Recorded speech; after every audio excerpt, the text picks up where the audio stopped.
The mind has no time.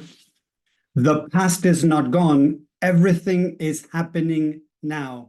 Hi, everyone. Welcome back to another episode of Rapid Subconscious Reprogramming. We're here in the community sharing value, sharing tools to help people deal with things that might be, going on in their life. Could be relationships.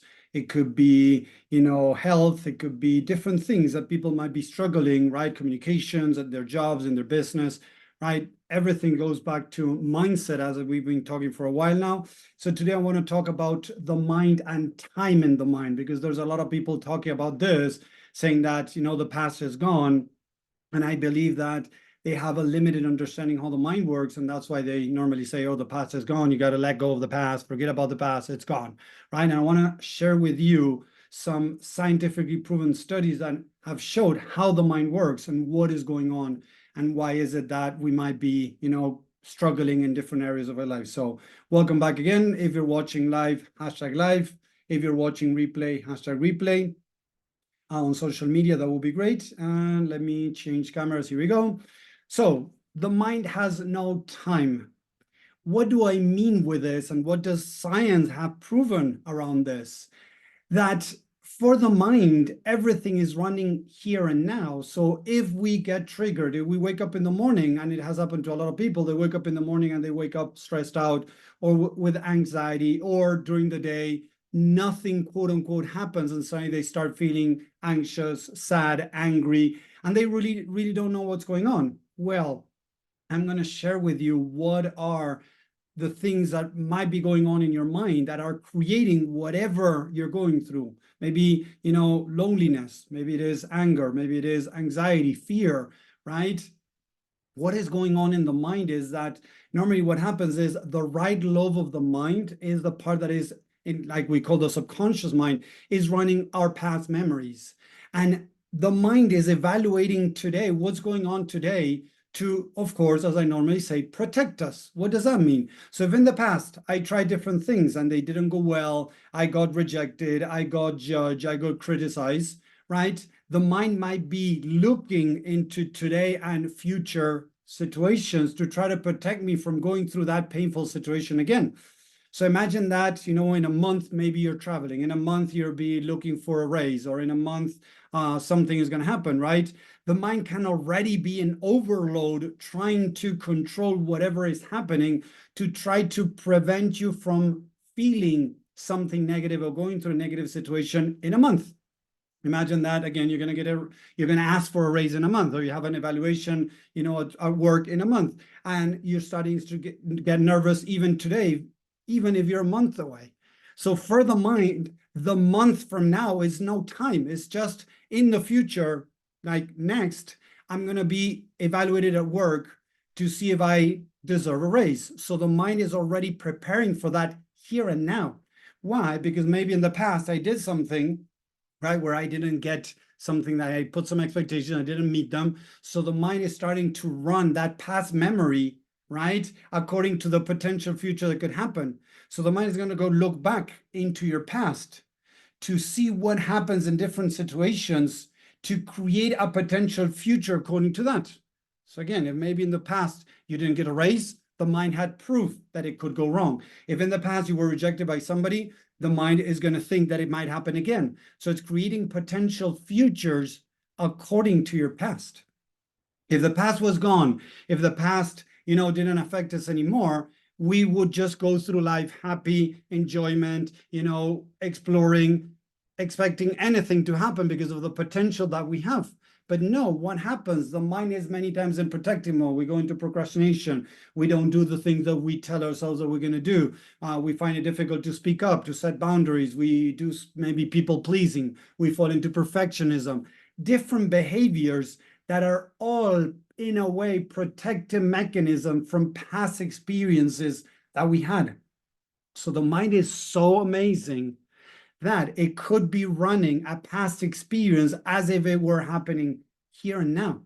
I work with people that are in their 40s, in their 50s, in their 60s, and they're still acting out ways, strategies to try to feel, to make dad proud, to try to feel good about themselves. So they're still trying to do things today because their past, they wanted to make dad and mom proud, they were not able to. So suddenly they're still doing it today. And you would say, but that doesn't make much sense.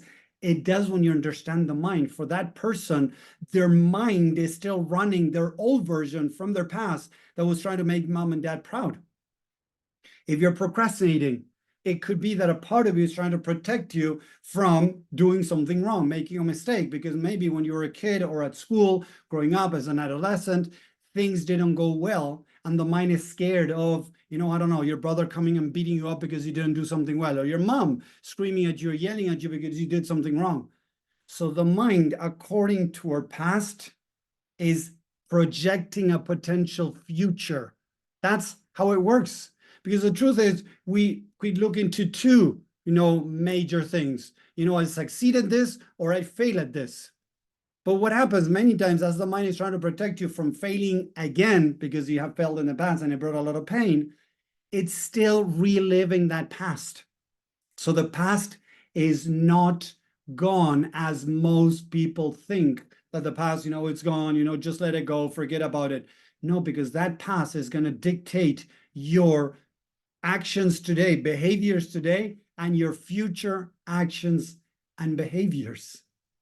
The amazing thing about the mind, and this I'm going to sound a little bit crazy here, but this is how the mind works, is that you can talk to that other version of you. So we're talking about a past version of Tommy that maybe he did something and his parents got angry. So now he's scared of doing things because maybe he's going to make his parents angry, but now it's me making myself angry. So I might be beating myself up today if I do something wrong. So part of me is protecting me from doing something and maybe failing.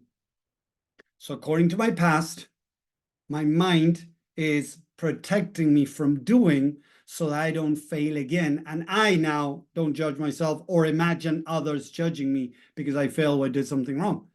That is how the mind works. So I can interact with that part. The mind is so amazing that you can close your eyes and you can imagine you, adult you, today, April 2024, talking to that part of you from the past and trying to understand what's going on. So, hey, what's going on? I don't want to do this. Why don't you want to do this? Because I'm scared. Scared of what? Of making a mistake. It makes total sense that you're scared of making a mistake because when you made a mistake as a kid or back then, right, you felt judged, criticized, or somebody judged you, criticized you back then. So we start interacting with our past. That it's not actually your past, is a memory running in your mind today, now. So when you wake up in the morning and suddenly you're feeling stressed out, anxiety, or something happened and you start feeling really bad, normally it has to do with what's going on today, but the mind is finding connections from your past and is bringing your unresolved issues, your emotions from back then, here now. Once I was working with a woman that she was at work and she had a boss that was a guy. And in her case, she felt that when the boss was around, she felt safe. Okay, listen to this. So when the boss was around, man figure, masculine figure, right? She felt safe at work to make decisions, to do things at work, right? One day she was given something to do that she didn't feel ready to do. And that day the boss was not there at work and she had a panic attack. When we started talking, she didn't understand these things. She was kind of beating herself up because she had a panic attack at work, and she felt unsafe and she could understand why. So as I started asking many questions, we found out that yes, she had some safe environment when the boss was there. And as the boss had left and she had to do something that made her feel uncomfortable, she lost it in a way and got a panic attack. We then attached that and started exploring the subconscious mind, the memories from the past.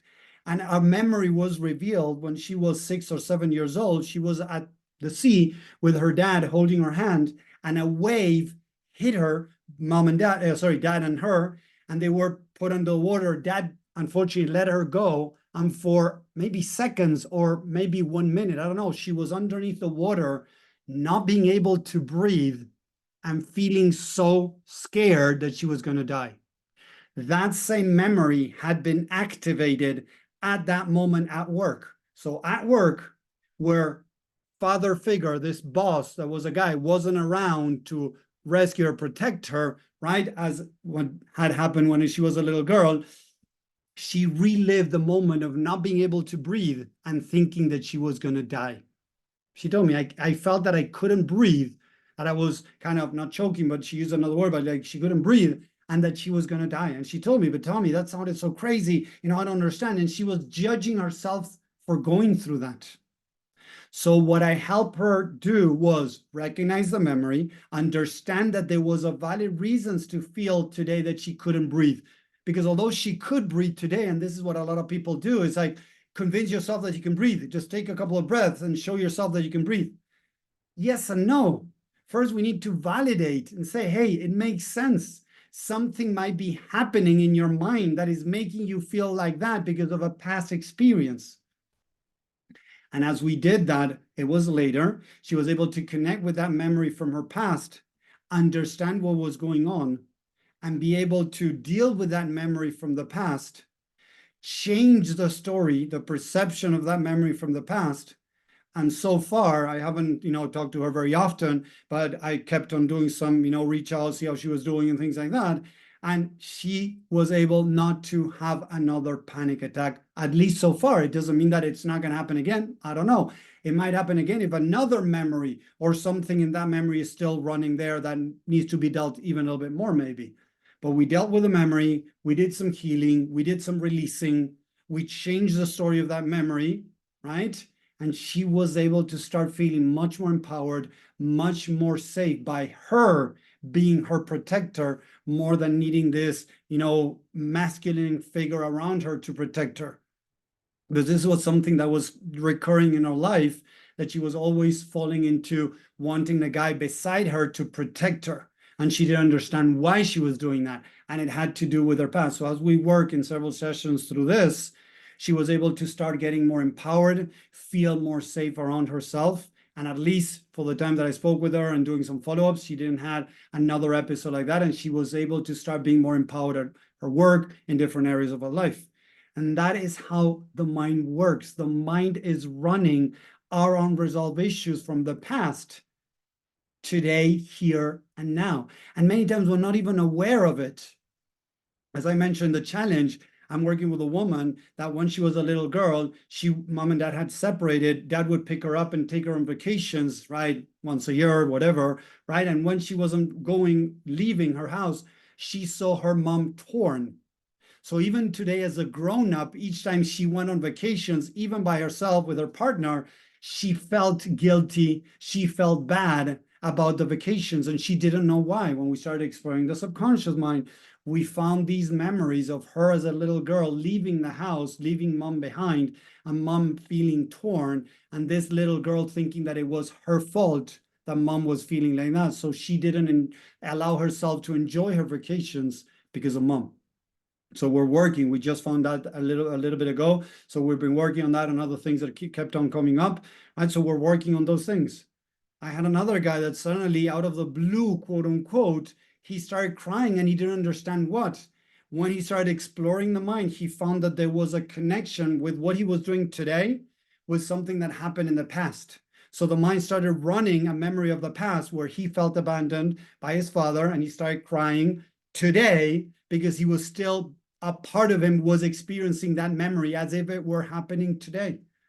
So please, please, please try not to take what other people are saying, that, the past is gone, just let it go, just let it be, because it's not gone. For the mind, and it has been proven, the mind doesn't see time. The mind just sees a TV running a different movie, maybe a Tommy when he's 5 years old. That's a different movie. So imagine seeing a movie and then seeing, I don't know, 5 more screens, 3 more screens with different movies that are similar in a way, right? It's past experiences that could be connected because maybe you felt abandoned, maybe you felt judged, you felt criticized, you felt rejected. So the mind is replaying that past that is affecting you today because of that. So instead of fighting your emotions, your thoughts, oh, I shouldn't feel like this, I shouldn't think like that. Why do I feel this anger? Where is this coming from? I shouldn't feel like this. I know Tommy didn't do anything so bad for me to make me so angry, or my partner, my friend, my boss. Sometimes we fall into this, it doesn't seem that what is happening is, really makes sense to how I'm responding to it. But we need to also embrace how we are responding, because it's a part of us that needs to be listened, that needs to be understood, that needs to be supported. That's how we dissolve emotions and behaviors, right? By really understanding what's going on. So I want you to really take with you, I want to invite you to understand that there is no past. Everything is the now, as Edgar Tolle says really well, right? That there's only the now, yes, but in the now, you could be reliving a past memory, and that's where you're getting triggered, how you're feeling today. And if you deny it, you're not actually helping the mind process that behavior, or that memory from the past, and it's going to keep coming up, and it's going to get you triggered. Could be once a week, could be once a month, it could be once a day. It doesn't matter, but it's going to keep coming back because the mind keeps seeing that memory as something that happened and has not been dealt with. So if today, imagine you get into a fight with your partner and then you make amends, perfect. That's the same thing that I want to invite you to do. Make amends with your past. Understand it, support it, love that part of you that is reliving that past, because that part of you, although it's a memory, it still has its own personality that it's going through, and it needs love and acceptance. So you're able to start practicing that, loving and accepting your past. Yes, those parts of you that are struggling today because of past experiences. So it would be in a way your past, but today, the more you're able to love and accept, the more you're able to validate that experience, understand it, support it, that's when you truly start healing and you start letting go of the past once and for all. Not by denial, because a lot of people do that. They deny it. The past is gone. I shouldn't feel like that. That is denial. By really embracing, loving, and accepting, because the mind doesn't make a distinction. And what the mind needs is love and acceptance. So you're practicing every time that happens is love and acceptance to a part of you from your past, quote unquote, that is happening now. Let me know in the chat if that makes sense or it sounds crazy. I don't mind if you say crazy, but that is how the mind works. The past is still running our life today. So if we deal with it, if we embrace those past memories, whatever emotions we're feeling are going to go down. Because whenever I feel anxiety and I feel some type of comfort, somebody saying, hey, it's okay, tell me you feel this way, you got valid reasons, whatever it is, that anxiety level starts going down to a moment where I can start understanding it more, see what happened in the past that is creating this thing now, and I can deal with it, heal it, and let it finally go. This is how we let go of the past. Again, not by force, but by love and acceptance. Thank you very much. I hope that makes sense. I can see here some comments coming in and saying yes. So I'm glad it does. And, deal with whatever you're struggling with, because it is part of your past that needs to be dealt with. It's an opportunity. If you keep suppressing it, ignoring it, fighting it, things are not going to change. You're going to keep this, loop of feeling anxiety every Monday, every Friday, every Sunday. Whatever you're struggling with is going to keep coming over and over again. And it might not change overnight with this work, but as you start loving and accepting the different parts of you, you're going to feel different inside, and eventually your behaviors are going to start aligning with that. And that's the idea with this work. So thank you very much for watching. I hope you enjoyed this. Have a great rest of the week, and I'll talk to you next time. Bye.